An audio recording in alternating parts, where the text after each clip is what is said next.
What if Christopher Nolan's most ambitious movie isn't actually about gods? What if The Odyssey isn't trying to recreate Greek mythology the way you've always imagined it, but instead strips away the fantasy and asks one unsettling question: what would this legendary journey look like if it happened through the eyes of real people? That's exactly why this movie is going to divide audiences. Some viewers will walk out calling it one of Nolan's boldest films. Others will wonder where all the mythical spectacle went. So before you buy a ticket, here's what you actually need to know. One question keeps coming up everywhere. Should you watch The Odyssey in IMAX, or is a regular theater enough? The movie was heavily promoted around the IMAX experience, so naturally people expect a massive difference. But after talking to people who watched it in standard theaters, most of them had the same reaction. It's still a great experience. Yes, IMAX offers the biggest screen and the most immersive presentation, but this isn't the kind of movie that completely falls apart outside of IMAX. The scale, emotion, and storytelling remain intact even on a normal screen. So if IMAX isn't available near you, don't feel like you're missing the entire experience. Now let's address the biggest misconception. If you're expecting something like Clash of the Titans, Wrath of the Titans, or a fantasy epic where gods constantly appear, throw lightning across the sky, and dominate every scene, you're walking into the wrong movie. Nolan takes a completely different path. Remember the Trojan War? If you've seen Troy, you already know the conflict that started this entire journey. Traditionally, Greek mythology tells us the gods were deeply involved in everything that happened after the war. But Nolan doesn't present those events in the most literal way. Instead, he frames them from a human perspective. The gods may exist within the world's beliefs, but the film never treats them like flashy superheroes walking among humans. That grounded approach becomes the foundation of the entire movie. It almost feels like Nolan looked at Homer's story and asked, how would ordinary people experience these legends if they didn't actually witness divine beings standing in front of them? Whether you love that idea or hate it, you'll immediately recognize Nolan's fingerprint on the film, and that's probably the biggest surprise. This doesn't feel like Nolan trying to imitate traditional mythology. It feels like mythology filtered through Nolan's own worldview. Personally, I wouldn't call this his greatest film, not even close, but I do think it's one of his most interesting creative interpretations, because from the very beginning, the movie makes one thing clear. Its goal isn't to impress you with fantasy. Its goal is to immerse you in the emotional reality behind an ancient legend. Another surprise? The runtime. This movie runs for roughly 3 hours. Normally, that would scare a lot of people, but surprisingly, it rarely feels exhausting. The pacing keeps pulling you forward, not because the movie is packed with non-stop action, but because every chapter raises another question about Odysseus' journey, his choices, and the price he's paying to get home. And before you realize it, hours have passed. That's one of the film's biggest strengths. Not spectacle, not explosions, but curiosity. The constant feeling that there's always another piece of the journey waiting just beyond the horizon. But what actually keeps this journey alive isn't the action. It's Odysseus himself. After surviving one of history's greatest wars, he isn't chasing another victory. He isn't looking for glory. He's simply trying to get back to the one promise that still matters: his family. That emotional goal quietly becomes the heart of the entire movie. Every island, every obstacle, every impossible decision, they're all just another step between him and home. And because that objective is so simple, the audience always understands what's driving him forward, even when the world around him becomes increasingly unpredictable. One thing you'll notice almost immediately is that this isn't a movie where every event unfolds in a straightforward way. Instead, the story is constantly being passed from one perspective to another. Different characters step in to tell pieces of the legend. Athena, Calypso, and several others become storytellers as much as they are characters. In fact, a huge portion of the film is built around narration. For some viewers, that might sound like a weakness. Surprisingly, it becomes one of the movie's biggest strengths, because every narration opens another chapter of Odysseus' journey, making the audience feel like they're listening to an ancient legend that's been passed down for generations, instead of watching a conventional blockbuster. That also explains why the movie keeps jumping between places. One moment you're here, the next moment you're somewhere completely different. At first, it almost feels disconnected. You keep wondering, wait, how did we get here?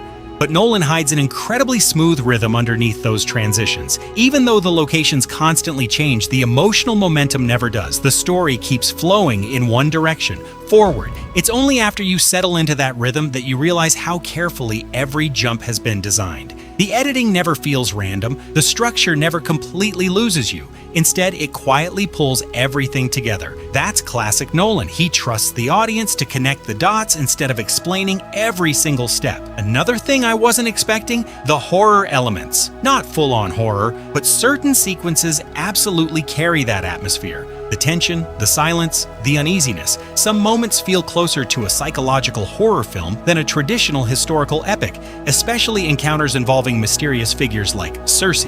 Rather than relying on jump scares, Nolan builds fear through mood, uncertainty, and the unknown. And honestly, it works surprisingly well. If he ever decides to make a true horror movie someday, this film proves he'd probably be incredible at it. There are also moments that might remind some people of Inception. Not because the stories are similar, but because of the way Nolan builds suspense. Certain scenes begin with one expectation, then slowly evolve into something completely different before you even realize it. That constant shift in tone keeps the audience slightly uncomfortable. You're never completely sure where the next scene is heading, and that's exactly what keeps the movie engaging. Beyond the adventure, there's another layer running underneath everything: politics. Not modern politics, the politics of kingdoms, power, control, territory. Different rulers constantly fight for influence. People try to seize kingdoms, others struggle to protect what's already theirs. It's subtle compared to the main journey, but it's always there in the background, quietly shaping the decisions every major character makes. At its core, this isn't just an adventure. It's a political drama, a survival story, a character study, and only then, an action film. That's probably why this movie won't work for everyone. If you're expecting non-stop battles every 10 minutes, you may end up disappointed because dialogue carries far more weight than combat. The drama carries more weight than spectacle. The conversations matter just as much as the conflicts. For some audiences, that slower, dialogue-driven approach may feel challenging. But if you're willing to sink into the film's rhythm, you'll discover that every conversation is pushing the journey toward its inevitable destination. And that's what makes the experience surprisingly rewarding. One thing you can't ignore, the craftsmanship is incredible. Even if the story doesn't completely work for you, the filmmaking itself demands respect. This doesn't feel like a movie built inside a computer, it feels real. You can actually sense the scale of every location, every battlefield, every ship, and every crowd, because Nolan leans heavily into practical filmmaking instead of relying on CGI to do all the work. And that's exactly what gives the world its weight. When hundreds of soldiers fill the frame, it feels like hundreds of soldiers were actually there. When enormous sets appear on screen, they don't look artificial, they feel lived in. That's one of the biggest reasons the movie feels so immersive. People have also been asking whether the IMAX cameras really make a difference. The answer is yes, but maybe not in the way you'd expect. The larger image definitely enhances the experience, especially during the biggest landscapes and wide shots. But what truly stands out isn't just the camera, it's what Nolan puts in front of it. Real sets, real locations, real scale. That's why the visuals have so much impact. The technology helps, but it's the practical filmmaking that sells the illusion. Tonally, this isn't the loud fantasy epic many people were expecting. The movie stays surprisingly grounded from beginning to end. Instead of chasing giant mythical spectacles, Nolan focuses on atmosphere, emotion, and the psychological weight of Odysseus' journey. If you're expecting gods constantly appearing, magical creatures dominating every scene, or superhero-style mythology, you're going to be surprised. The mythology exists, but it's filtered through a much more human lens. The performances are another interesting discussion. No one delivers a bad performance. The cast is committed, and every major actor brings intensity to the screen. Some supporting performances, even with limited screen time, leave a strong impression and make the most of every appearance. There are moments where certain characters immediately establish exactly who they are, despite not having many scenes. That confidence helps the world feel populated with memorable personalities. That said, I did have one major issue: the casting. Not because the actors are untalented, but because a few of them never completely disappear into their characters. Sometimes you're watching the actor, instead of believing you're watching a legendary figure from ancient Greece. And in a story this deeply rooted in mythology, that illusion matters. A different casting choice in a few roles might have made the world feel even more authentic. The action is another area that will probably divide audiences. There are solid moments. Some sequences are staged beautifully, but if you're expecting brutal, relentless combat from beginning to end, you may leave wanting more. The final stretch builds tension effectively, yet some of the fights don't hit with the raw intensity you might expect from legendary Greek warriors. The Spartans and ancient Greek fighters are often imagined as fierce and overwhelming. Here, the focus is less on extended combat and more on the emotional consequences of violence. That creative choice will work for some viewers and frustrate others. Which brings us to the biggest question: will everyone enjoy this movie? Honestly, no. This is a dialogue-heavy, drama-first film. If you're looking for non-stop action or a traditional fantasy blockbuster, the pacing may test your patience. There are long stretches where conversations, narration, and character dynamics take center stage, but if you embrace the film on its own terms, its rhythm starts to make sense.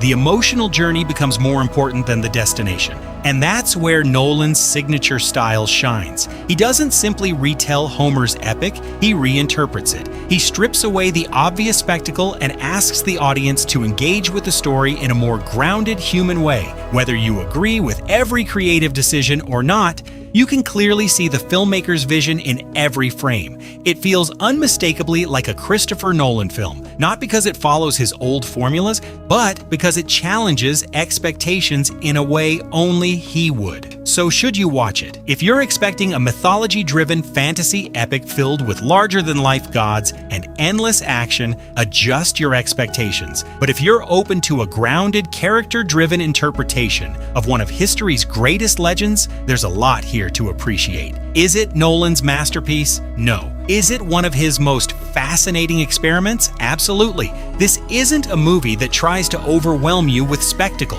It wants to pull you into the mind, the struggle, and the humanity of Odysseus. And whether you love it or not, it's a film you'll probably be thinking about long after the credits roll. So here's my question for you. Did Nolan reinvent the Odyssey, or did he make it too grounded for a story that's supposed to feel mythical? Drop your answer in the comments. I'm genuinely curious where you stand on this one.